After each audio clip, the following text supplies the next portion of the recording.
मयंक चंदनपुर गांव में अपनी बीवी रचना और 2 बच्चे चैताली और चेतन के साथ रहता था। वो गांव के पोस्ट ऑफिस में जॉब करता था। 8 महीने पहले उसकी सबसे बड़ी बेटी वर्षा की तबीयत खराब होने की वजह से मौत हो गई थी।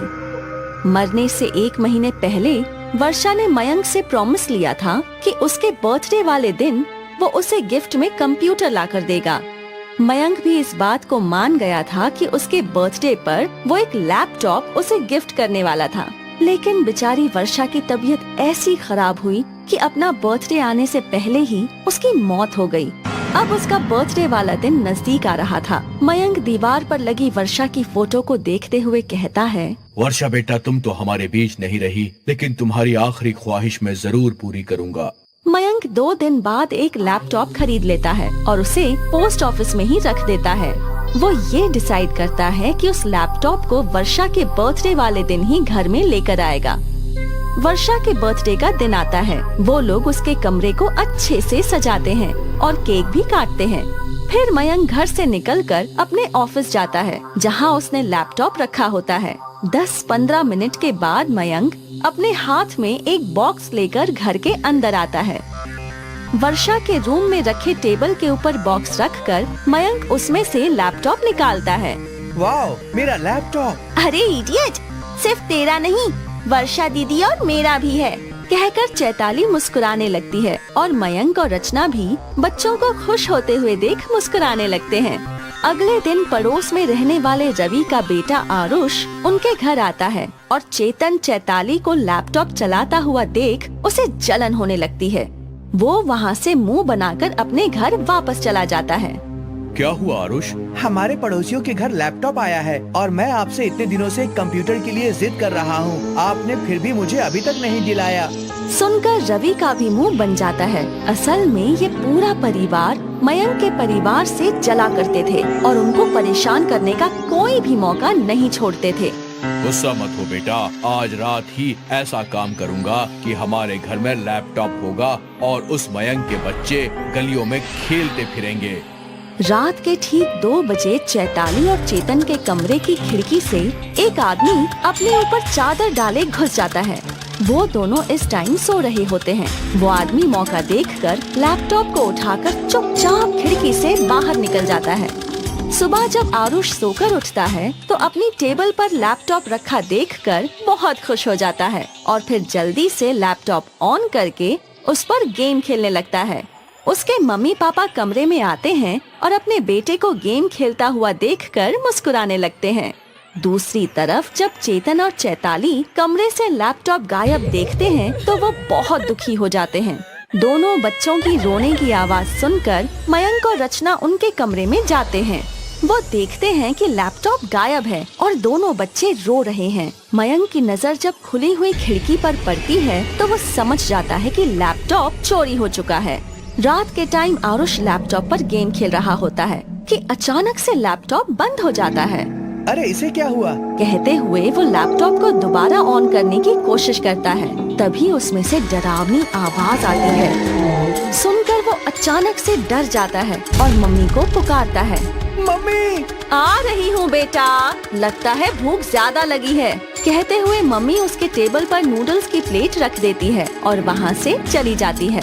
लैपटॉप ऑन हो जाता है और ठीक से चलने लगता है। ये आवाज कहाँ से आई थी? कहता है और नूडल्स की प्लेट उठाकर जैसे ही कांटे से अपने मुंह में रखने वाला होता है, लैपटॉप से एक रोशनी निकलती है और प्लेट पर पड़ती है। प्लेट में रखे नूडल्स कीड़ों में बदल जाते हैं और आरुष चीख मारकर उसे जमीन पर फेंक देता है। उसकी चीख सुनकर उसकी मम्मी कमरे में आती हैं और देखती हैं कि नूडल्स जमीन पर गिरे पड़े हैं। वो गुस्सा हो जाती हैं और उसका कान पकड़कर बोलती हैं, अगर तुम्हें खाना ही नहीं था तो मना कर देते, खाने को जमीन पर क्यों फेंका? मम्मी, वो नूडल्स नहीं थे, उसमें कीड़े चल रहे थे। कहाँ है कीड़े? तुम पागल हो गए हो क्या? कहते हुए जब वो दोनों जमीन पर देखते हैं तो वो नूडल्स ही होते हैं, उनमें एक भी कीड़ा नहीं होता। आरुष की मम्मी उसे 2 थप्पड़ लगाती हैं और उसे जमीन साफ करने को बोलकर बड़बड़ाती हुई किचन में चली जाती हैं। आरुष लैपटॉप से डरने लगता है और उसे चलाना छोड़ देता है। अगली रात रवि आरुष से कहते हैं, क्या हुआ बेटा आरुष, तुम लैपटॉप क्यों नहीं चला रहे हो? पापा उस लैपटॉप में भूत है। लैपटॉप में भूत कैसे हो सकता है? चलो तीनों कोई अच्छी सी मूवी देखते हैं। कहकर वो आरुष के कमरे में जाते हैं। आरुष की मम्मी भी उसके कमरे में आ जाती हैं और तीनों बैठकर लैपटॉप में मूवी देखने लगते हैं। देखा आरुष बेटा, मुझे बताओ भूत कहाँ है? सही तो चल रहा है तुम्हारा लैपटॉप। अब आरुष का भी डर दूर हो जाता है। हाँ पापा, आपने सही कहा। आज से मैं रोजाना लैपटॉप पर गेम खेला करूँगा।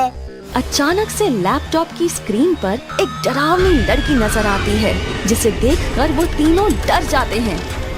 बेटा आरुष, इस लैपटॉप को बंद कर दो। तभी वो लड़की लैपटॉप से बाहर आ जाती है और उनकी तरफ बढ़ने लगती है।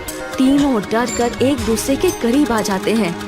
बहुत शौक है मेरे परिवार को परेशान करने का तुम लोगों को। उसकी आवाज सुनकर वो तीनों उस आत्मा को पहचान लेते हैं। वर्षा, तुम तो मर चुकी हो। मैं वर्षा की आत्मा हूँ।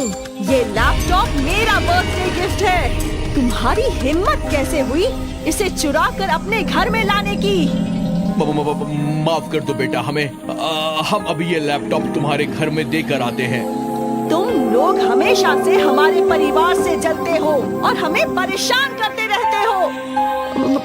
बेटा वर्षा, हम वादा करते हैं कि तुम्हारे परिवार से कोई मतलब नहीं रखेंगे, उनसे माफी भी मांगेंगे और उन्हें कभी परेशान नहीं करेंगे।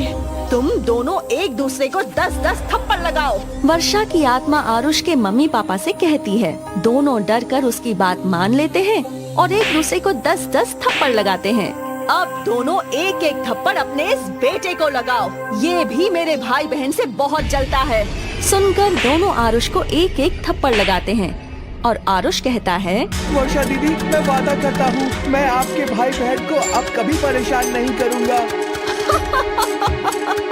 वर्षा की आत्मा हंसने लगती है और उनसे कहती है, अब मेरा लैपटॉप यहाँ से उठाओ और मेरे घर में जाकर मेरे परिवार वालों को वापस कर दो और उनसे माफी मांगना मत भूलना।